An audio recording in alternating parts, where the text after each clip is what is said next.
You pick up a warm slice, take a bite, and immediately the tip droops. The crust beneath your fingers is soggy, and the entire top layer of molten cheese and toppings slides off in one cohesive sheet, landing squarely on your chin.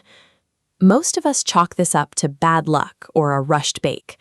But in the realm of structural engineering, this exact disaster has a name: interfacial failure.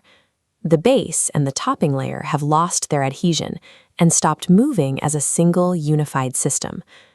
To understand why this happens, look at this diagram. We have to redefine what pizza actually is. It is an edible architecture built from incompatible materials. You have a porous crust base, a highly acidic liquid sauce, an elastic protein net of cheese, and heavy, moisture-rich solid toppings. The central challenge of baking is forcing all of these chaotic, independent layers to synchronize. They have to melt, flow, dry, and lock together perfectly in order to survive the extreme downward stress of gravity when you lift the slice. To prevent your dinner from betraying you, you have to stop looking at it as a simple recipe. You have to analyze it exactly like an engineer inspecting the tension on a suspension bridge. Let's start with the foundation. When you mix wheat flour and water, you hydrate the natural proteins, gliadin and glutenin. As you knead them, they bind together into gluten, a highly stretchy and elastic structural mesh. Introducing living yeast adds microscopic motion to the system. The yeast consumes sugars and releases carbon dioxide, inflating this flexible mesh with trapped gas pockets. This creates a living foundation that must resist tearing once weight is added. The first real test of that foundation is the tomato sauce. The sauce is essentially controlled moisture. It has to deliver bright acidity and flavor, but if it introduces too much water, it drowns the crust's integrity and guarantees a soggy collapse. Then comes the payload layer, the mozzarella. Mozzarella is a stretched curd cheese. That means it is thermomechanically trained.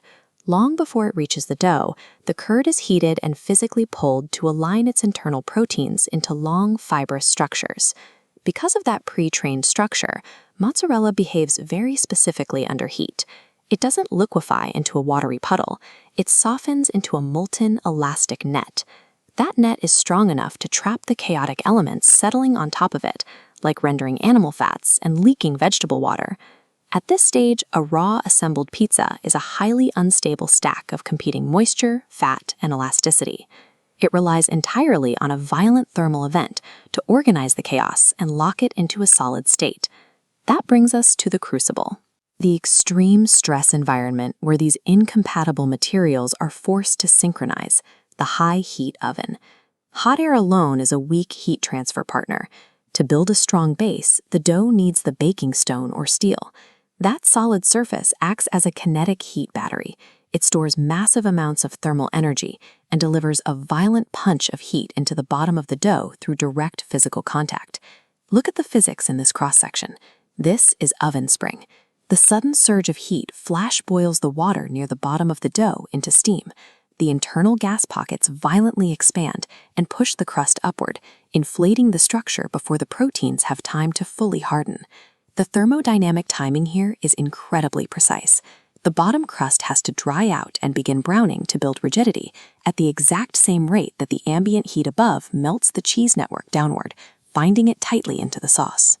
If these heat transfers are out of sync by even a fraction, say too much sauce moisture or too little bottom heat, the entire architecture delaminates. The layers fail to bond, resulting in the greasy, floppy structural collapse we saw earlier. But when the bake succeeds, you get these wide, flat slices, and immediately you face a new engineering problem: how to lift that payload without breaking it. So you apply a physical hack. Folding a slice lengthwise down the middle is often treated like a local cultural habit. In reality, it is the literal application of curved shell support. By altering the flat geometry of the crust into a U-curve, you aren't adding any new material to the slice, but you vastly increase its structural stiffness. The new shape forces weight to distribute along the curve, resisting gravity using the same mechanical logic as a stone arch or cathedral dome. When the structure holds, the sensory payoff is immediate. Your teeth break the rigid crust. the elastic dairy network stretches, and a burst of fat, salt, and acidity hits your brain simultaneously. This interaction operates as a sensory synchronization trap.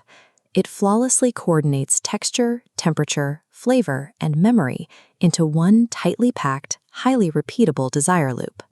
A slice of pizza is edible proof that when the violent, chaotic motions of physics, chemistry, and biology perfectly synchronize, the resulting structure is sheer human joy.